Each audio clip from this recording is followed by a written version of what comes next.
G'day guys, and welcome back to Chalk Talks, where I discuss blacksmithing, bladesmithing, metallurgy, and more. Today, we're discussing metals. Now, for most of you, you'll know all about metals. Being blacksmiths, we work with metals on a daily basis, but this is designed as a start of a series of Chalk Talks that I'm going to do surrounding metals of all kinds that we blacksmiths use in day-to-day life. So if you're familiar with the basics surrounding metals, such as non-ferrous and ferrous metals, then you may be able to skip this one and then move on to the next one. But for those of you who are just starting out in blacksmithing perhaps, or don't have a real strong grasp on all of the different kinds of metals that we can come into contact with, then this is for you. So stick with us.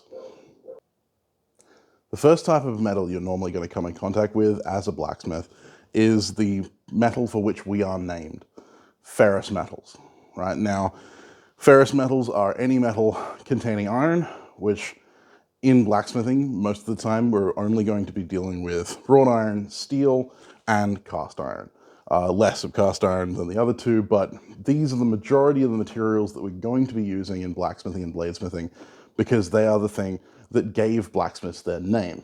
Blacksmiths were named such because the material that we work with, iron or ferrous metals, turned black when heated in a forge and then let to cool. Scale, as we know, is a form of iron oxide. It is Fe3O4, which is the black form of iron oxide, red oxide being Fe2O3. And so that black coloration is what gave blacksmiths their name, in the same that tinsmiths and silversmiths are known as whitesmiths because oxides from silver and tin are white. So that's why you get the different colors of smith. And these materials will form most of what you make, right? Obviously, as blacksmiths, we are going to be making wrought iron work, gate work, blades out of steel. We're going to be using iron-based instruments and iron-based steels or iron-based materials to make the majority of the things that we make. But there is a very minimal selection of differences of material in this case as far as their workability. Steel is steel, and there are many, many different types of steel, but as far as it goes, steel is simply an alloy of iron.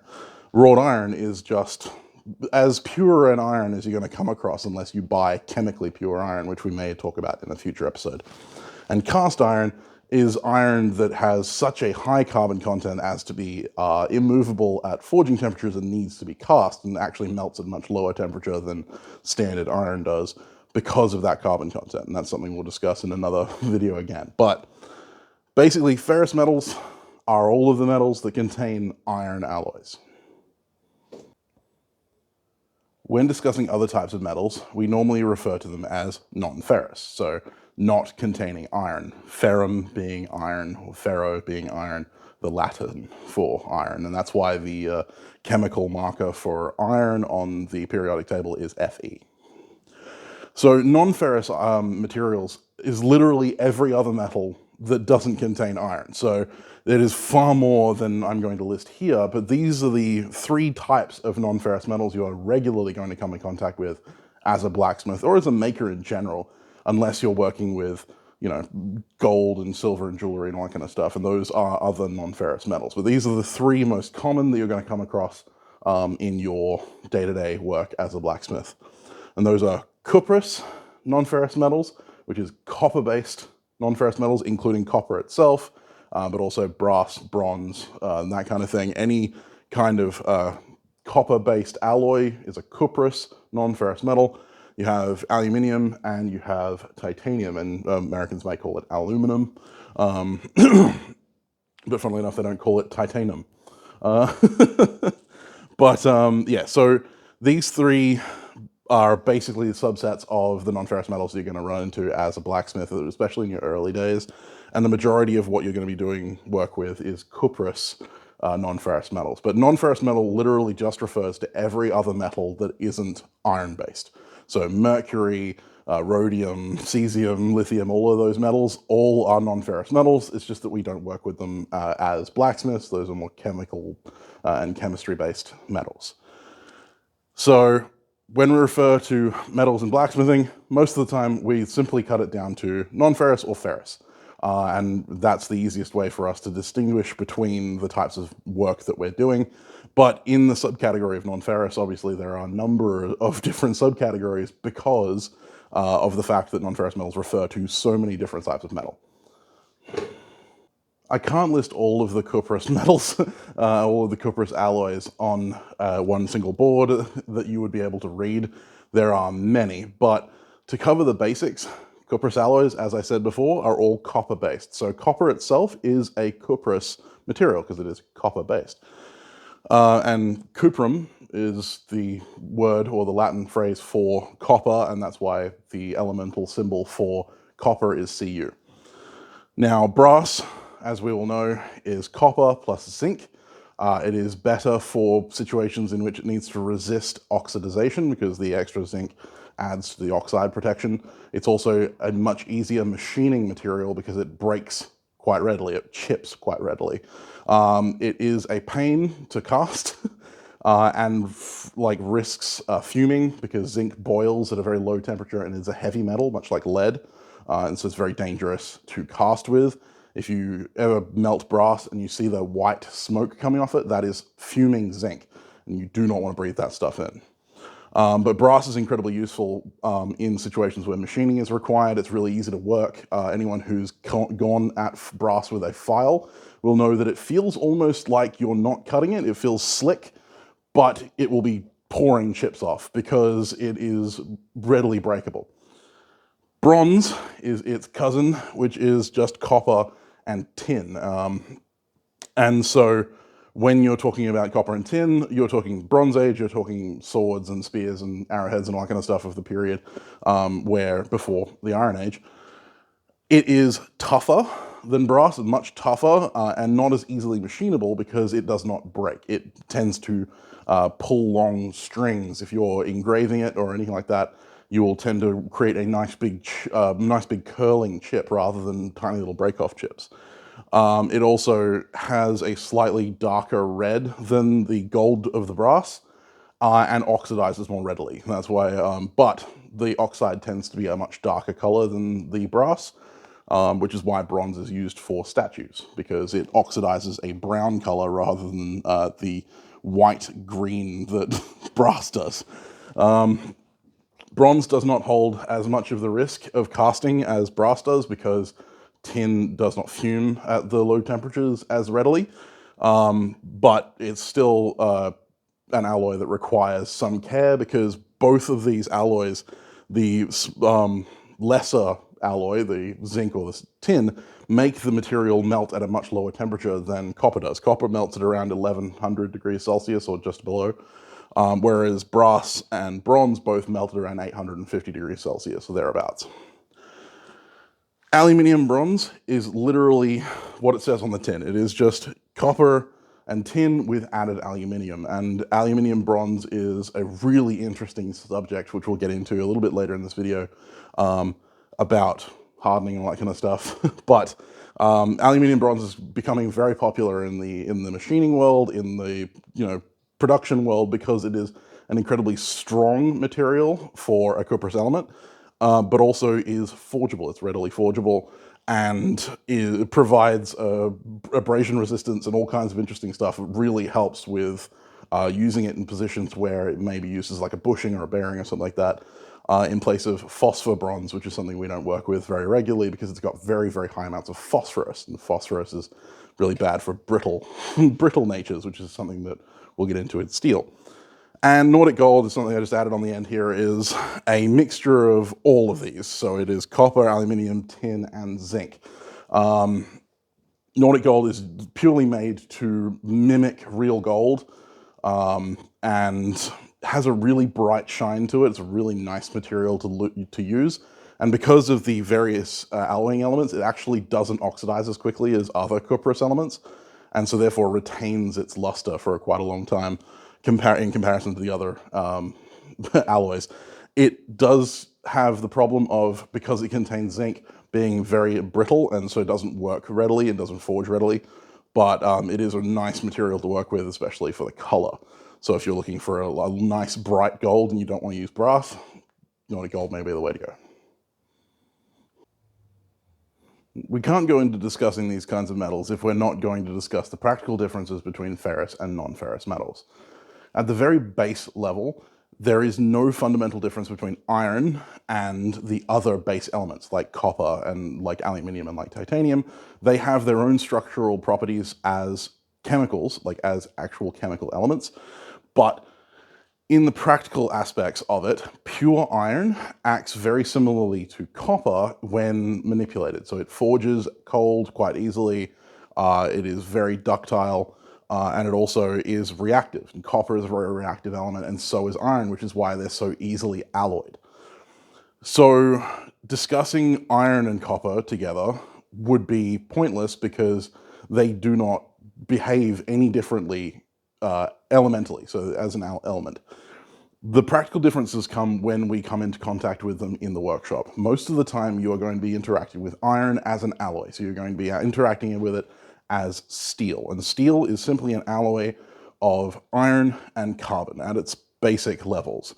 There are obviously many other different alloying elements that you can add to steel, and that may be a video I do in the future, but at the very base level, iron and carbon make steel. And that carbon allows the steel to crystallize and allows the iron crystals in the lattice to actually rigidize and become martensite, become hard material, where it would otherwise remain ductile upon quenching. And that's purely because of the chemical nature of carbon in that form, in that alloy, creates a crystalline structure when cooled. It actually, intermingles at the grain boundaries. Copper or cuprous, other alloys, just besides one, which I'll get to in a bit, are the polar opposite. So cuprous alloys, most of the time you're going to be either coming into contact with pure copper, which is quite fun to forge, very readily available in various forms. It's really easy to cast, and so therefore is really easy to get a hold of in large quantities if you want to. You just have to melt down a bunch of old cabling or something like that, and you've got a bar of copper that you can then forge on. Or you're going to be coming into contact with it as brass or bronze in pre-manufactured billets or cast billets of your own. And so therefore, you're going to come into contact with it more readily as its base element rather than as an alloy, unless you're only working with brass or bronze. And those elements, as alloys, do not harden when quenched. So you would normally, with a ferrous alloy, so steel, you would normally heat the blade to the point at which carbon becomes fluid in the matrix. So you would heat it to what we call critical temperature. And I have a heat treating playlist that I will link here, hopefully. And then you would quench it, and quenching it would take this carbon from being present at the borders and crystallize it to create that rigid structure. In cuprous elements, you're wanting to heat the material until it's become into its most elastic state, so its most fluid state beyond being an actual liquid, and then freeze it in that state, quench it. And what that does is actually freezes it in its most ductile state. So that's why annealing of brass and bronze and copper is done by heating to that low red and then quenching in water. It's because it's freezing it in the ductile state that it's in, rather than the opposite, which happens with steel. The practical applications of this are manyfold. Obviously, with iron ferrous elements, we're going to be wanting to forge at heat and not hit it cold, because manipulating cold steel with the carbon element in it is going to fracture, because the crystalline bond that carbon forms is a crystal. Crystals are fragile. If you think of a crystal that you dig up out of the ground, like quartz or anything like that, you hit it with a hammer, it breaks. Whereas the cupric elements, the cuprous elements, the cuprous alloys, are more plastic. They're more like a plasticine or something like that than they are a crystal at the softest point. And so therefore are better off manipulated cold, especially in the cases of stuff like brass and bronze. There are certain forms of bronze that you can forge, and there are certain forms of, cuprous alloys that you can manipulate slightly differently, but majority of the time, if you're talking about copper, brass, or bronze, it's working with it cold rather than working with it hot. The only difference in that would be copper and aluminium bronze are two elements that are relatively readily forgeable without severe reactions. Because one of the important things to remember about most metals is that they enlarge in grain size as they are heated. And all material, all metal has a grain pattern, which then affects how it is manipulated. When discussing the metallic elements, especially when we're talking about ferrous and cuprous alloys, and we won't discuss aluminium and titanium in this video if you're interested in that, because majority of the time you're going to be running into these two specific types of alloy. When I said earlier that these two react fairly similarly in most situations when in their pure elemental form, I meant it. They are identical in many ways. So in their elemental form, iron and copper are very similar in the way they react to outside influences. For instance, both of them readily connect with oxygen. Copper will almost immediately oxidize when presented with oxygen. So will iron. The main difference with that is the speed at which it happens and the depth to which it happens. One of the things about cuprous alloys and copper itself is that an oxide of copper tends to only remain as a thin layer. It very rarely eats into the material because the copper oxide then refuses entry of any other copper, or any other oxygen, I should say, to enter into the elemental copper to react to become a copper oxide, so your CuO. Whereas iron is a little different in that when it oxidizes, the oxide that it creates, rather than being a thin, hard layer, much like the copper oxide is, it creates a thin, flaky, powdery layer of oxide, Fe2O3, which is red rust, that then invites more oxygen underneath it. As it builds, it then flakes off, revealing more open iron for the oxygen to react with, which is why iron elements that you find, like iron alloys that you find in nature that have been, like knives and stuff like that that have been left from the medieval period, will normally be concave and pitted, whereas cuprous alloys, whether they be bronze, brass, or actual copper, will tend to be whole with just a thin layer of hard oxide on the outside, protecting it from the elements. And so when working with ferrous alloys, the atmosphere in which it's placed is incredibly important. In cuprous alloys, it is less important because you're not getting ready access. So if you're putting an iron-based alloy into the forge, if you're putting steel into the forge, the atmosphere of the forge, if the atmosphere around this element is particularly high in oxygen, it is going to oxidize this material very quickly because the oxygen is getting to fresh material every time the outside layer flakes off. And at high temperatures, because iron is so reactive, it actually picks up an extra oxygen atom and gives off another iron atom, which is why you get mill scale or forge scale, which is Fe3O4 as opposed to Fe2O3, which then means that you're losing more iron and more carbon and all that kind of stuff to the elements of oxygen that are in the flame, which is why we want a neutral or rich atmosphere in which we have lots of CH2, I can't remember, I think it's C4H2, if I'm correct. I do not remember the chemical composition of LPG or propane, but it is a carbon-hydrogen mix. As it burns, it gives off carbon dioxide or carbon monoxide most of the time, which then interlinks with more oxygen to become carbon dioxide, and deoxidizes the atmosphere around the iron, disallowing it ability of uptaking oxygen.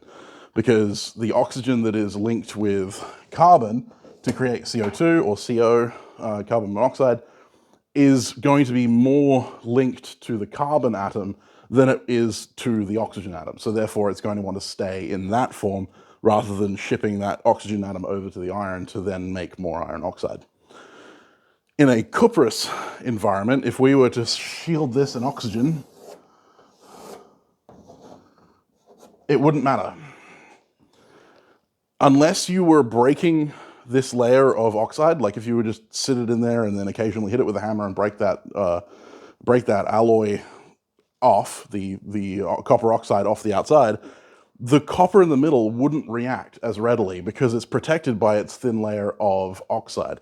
And so in a practical sense, when tuning a forge for forging, it is far more important to control your neutral atmosphere in an iron-based alloy than it is in a copper-based alloy. The difference, of course, is that steel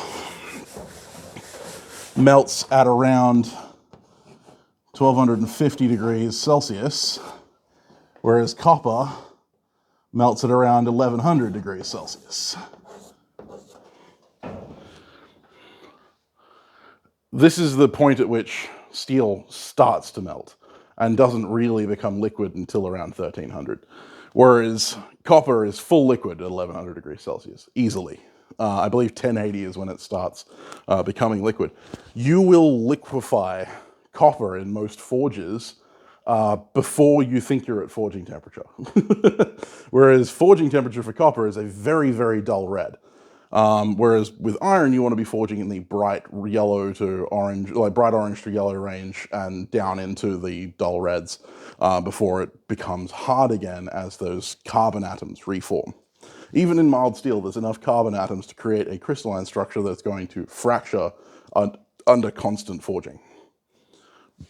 So, understanding the reactivity and the nature of the oxides that happen with these elements is going to help you in forging them and actually manipulating them later on down the track.